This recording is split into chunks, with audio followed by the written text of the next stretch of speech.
Life doesn't always move in a straight line. Sometimes it spins. Welcome to Spin Your Wheel of Fortune, a video about how the potter's wheel is more than a tool. It's a metaphor for choices, for flow, for the art of shaping your life deliberately.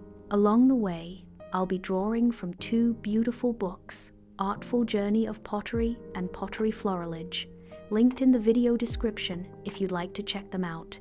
Let's go. Part 1. Life moves in circles. The potter's wheel spins. Always in circles. Round and round, steady, rhythmic, endless. And yet, from that repetition, something new always emerges. That's the paradox. The motion stays the same, but what rises from it changes. One bowl, one cup, one sculpture. Each turn builds on the last, forming something that didn't exist before. And isn't that a lot like life? We go through cycles. Wake up, sleep, work, rest, gain, lose, try again. It can feel repetitive, even tiring. But hidden in that motion is transformation, subtle, steady, and real. In an artful journey of pottery, especially in Chapter 2, the wheel is described less as a tool and more like a companion, not something to conquer, but something to meet with rhythm and presence again and again. Because the wheel doesn't change, you do. And that's where the metaphor deepens. Your wheel of fortune, your personal journey, isn't about getting one lucky spin.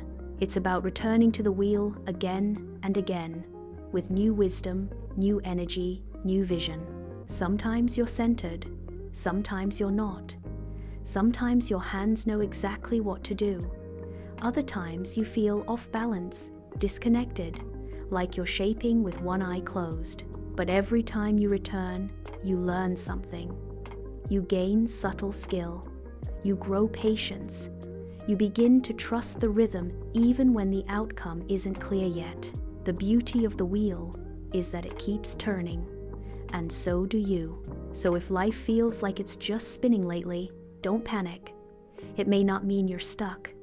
It may simply mean you're in the middle of becoming, because circles aren't dead ends. They're how we spiral upward, how we grow in layers, how we revisit lessons until we're finally ready to rise, just like clay. Part 2. The moment you touch it, the wheel doesn't begin shaping the clay until one thing happens. You touch it. It can spin all day. You can plan and imagine, talk about your intentions, set the scene, but nothing actually forms until your hands meet the clay. And the second they do, everything changes. There's a shift in energy. You're not watching anymore. You're participating. And here's what that moment teaches us. Your life doesn't shape itself. The wheel turns, yes. But if you don't engage in it, nothing rises. No bowl, no vessel, no story. We wait so often for the right time to act, for clarity, motivation, the perfect conditions. But like pottery, life asks something simple of us. Start by touching it. Take the risk. Begin the sketch. Make the first move. Try the thing you've been talking yourself out of for weeks. That single point of contact, even if it's shaky, is the start of the form. Even if you mess up, you're in motion now, and motion leads to meaning. This is also why Pottery Florilege, though it's just a coloring book, holds unexpected power. You don't need a kiln. You don't need a studio. You just need 5 minutes and something to color with. And still, when your pencil touches the page, the world changes. Not because you created a masterpiece, but because you crossed the line between waiting and doing. The form may already exist, but the meaning, the rhythm, the release, that happens the moment you engage. Your choice of color, your pace, your small, unspoken decision to give this moment your presence. It's a gentle reminder that our energy matters, not in how perfect we are, but in the fact that we showed up at all. So the next time your wheel is spinning and it feels like everything's in motion without you reach out, touch the clay, start the page, take the action, because life won't shape itself until you're willing to leave the sidelines. And that first moment of contact, that's where your fortune starts to turn. If this message resonates with where you're at, take a moment to like, comment, and subscribe. I'd love to hear, what decision are you spinning through right now? Let me know in the comments. Let's continue. Part 3. Centering before direction. There's a step in pottery that comes before anything else. Before shaping, before building, before dreaming of what it might become. You have to center the clay. And if you don't, everything that follows is off. No matter how skilled your hands are, the piece will wobble, drift, collapse. Centering doesn't guarantee a perfect outcome, but it gives you a true starting point. And here's the deeper truth. You need centering before direction, in clay, in creativity, in life. The chapter 2 of An Artful Journey of Pottery speaks to this feeling, not with a single quote, but in the way it invites the reader to meet the wheel with presence. The potter's first job is not to control the clay, but to meet it where it is, and from that meeting, a direction emerges. That's the power of centering. It's not about being perfectly still. It's about finding your inner gravity, your connection point, before trying to move forward. So often, we rush toward decisions. We feel pressure to pick a direction, chase success, spin faster. But without centering first, we drift. Our goals become noise. Our efforts scatter. Our identity blurs. Pottery reminds us to begin with stillness, to press inward gently but with intention, to meet what's really going on beneath the surface, to balance not for the world but within yourself. Only then can your hands guide the clay with clarity. Only then does the shape start to rise. So the next time life asks you to make a move, pause first. Ask yourself, am I centered? Am I acting from truth or just reacting from chaos? Because the direction you choose will only hold if it starts from your center. And just like on the wheel, that center isn't a place you find once. It's a place you return to every time the spin begins again. Part 4. Trusting the form.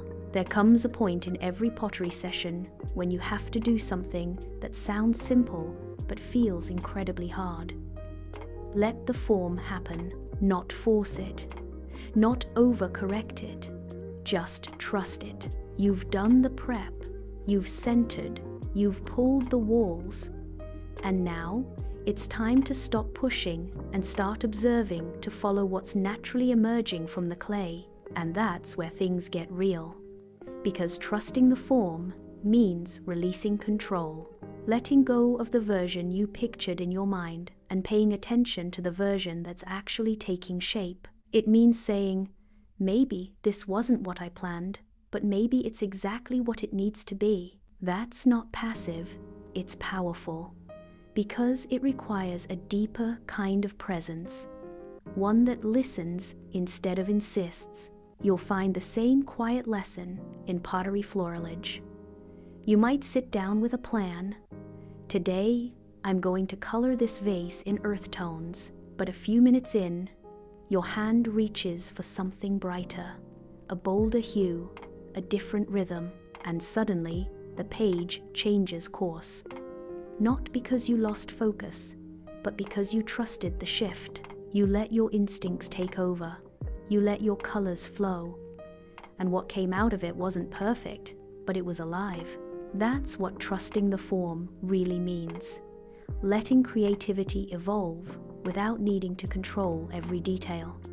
Letting your intuition participate. Letting your plans be flexible.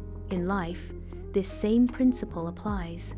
Sometimes we hold so tightly to what we thought things were supposed to look like that we miss the beauty unfolding right in front of us. The job that didn't happen but led you somewhere better. The relationship that changed form, but taught you more than you expected. The version of yourself you never planned to become yet somehow fit. So the next time your hands are shaping clay, or coloring a page, or navigating a transition, ask yourself, can I trust what's unfolding? Can I let the form show me who I am?